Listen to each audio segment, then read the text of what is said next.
तर नमस्कार सगळ्यांना, नवीन दिवसाच्या नवीन व्हिडिओमध्ये मी तुमचं सगळ्यांचं स्वागत करते. चॅनलला नवीन असाल तर सबस्क्राईब नक्की करा.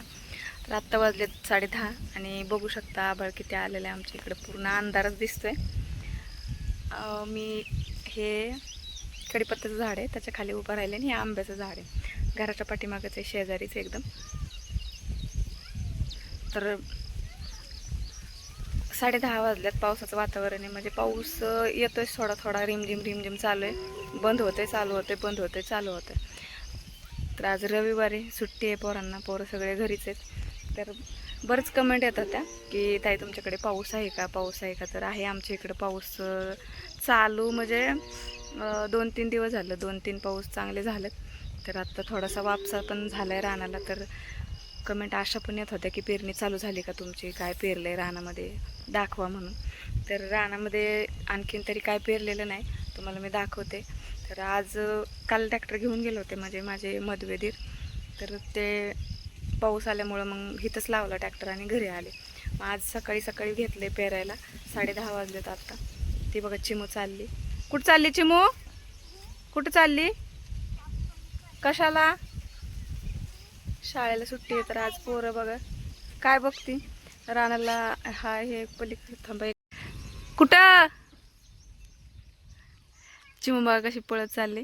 तर ह्या रानाला रोटर मारलाय, पूर्ण रानाला रोटर मारलेला आहे. आणि आमचं ट्रॅक्टर इथं उभा केलाय. काहीतरी खत बाजरी टाकून घेऊन गेलं सगळं त्याच्यामध्ये, पण काहीतरी पडलंय वाटतं किंवा बंद झालं असेल. तर आयुष पण तिकडंच आहे, आभी तिकडंच आहे ट्रॅक्टरपाशी. आणि दोन्ही पण दीर आहेत माझे तिथं उभा राहिलेले ट्रॅक्टर उभा करून. तर मी त्यांच्यापासून खूप लांब आहे. जर मिस्टर असते तर गेले असते तिथं जाऊन व्हिडिओ काढला असतं. ह्यांच्यासमोर मला बोलता येत नाही, त्याच्यामुळं लांब उभा राहिले आणि इथून व्हिडिओ काढतात. तिथून आभी आलाय तिकडून आणि चिमू इकडून पळत गेली, कारण ट्रॅक्टरमध्ये बसायचं. दुसरा आयुष्य आहे,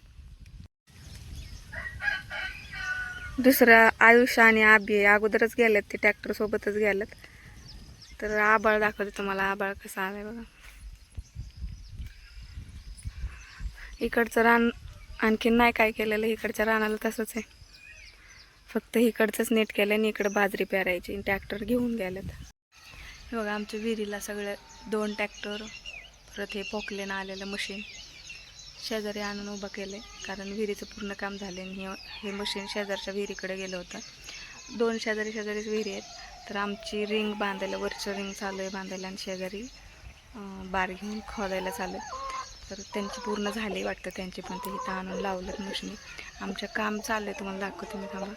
विहिरीचं आत्ता सध्या तिकडं जायला कोणच नाही तिकडं, नाही तर गेले असते मी तिकडं.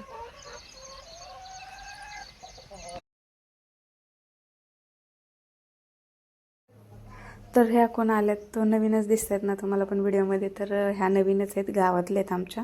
तर ह्या दर रविवारी, शुक्रवारी आणि मंगळवारी असा जोगवा मागायला येतात. आणि नवरात्रीमध्ये कंटिन्यू असतात 9 दिवस. फक्त असं एरवी फक्त महिन्यातून अमावस्या किंवा पौर्णिमेला अशा येतात. पण आज अचानकच आल्या होत्या. आणि आल्या पण त्या जेवायला कायमस्वरूपी आमच्या घरीच असतात, म्हणजे जेव्हा पण कधी येत्या तेव्हा. तर त्या दुसरीकडं कुठं जेवण करत नाहीत, आमच्या इथंच येऊन बसतात. तर जेवण वगैरे झालं सगळं, त्यांचं ताटं उचलले, सगळं नेऊन ठेवलं. तर माझ्या मावळून सासूबाईंनी त्यांना थोडीशी दक्षिणा दिली होती की एक पोवाडा म्हणा म्हणून. तर खूप छान आवाज आहे त्यांचा, मला पण खूप आवडतो त्यांचा पोवाडा म्हटलेला. त्या पोवाड्यामध्ये आमच्या घरातली जेवढी मुलं आहेत ना, त्यांचं सगळ्यांचं नाव घेतात त्याच्यामुळे मला जास्त आवडतं. तर मी हातातलं काम सोडून मी तिथे गेले होते बसायला, कारण माझी मशीन चालूच होती. पण मी गाणे ते म्हणायला आले का ते बसलेले दिसले की मी जाऊन बसले लगेच. तर त्यांना म्हणजे दान काय असतं ते तेवढं वाढलं, ते सासूबाईंनीच वाढलं, मी काय म्हणजे आम्ही सुनांनी कोणीच नाही वाढलं, त्यांनी वाढलं होतं.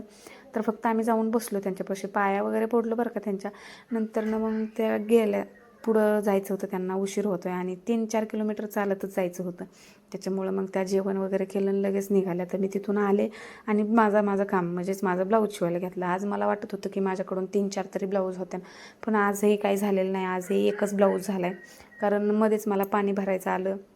स्वयंपाक तर काय मी 9:30 वाजेपर्यंतच माझा स्वयंपाक उरकलेला होता.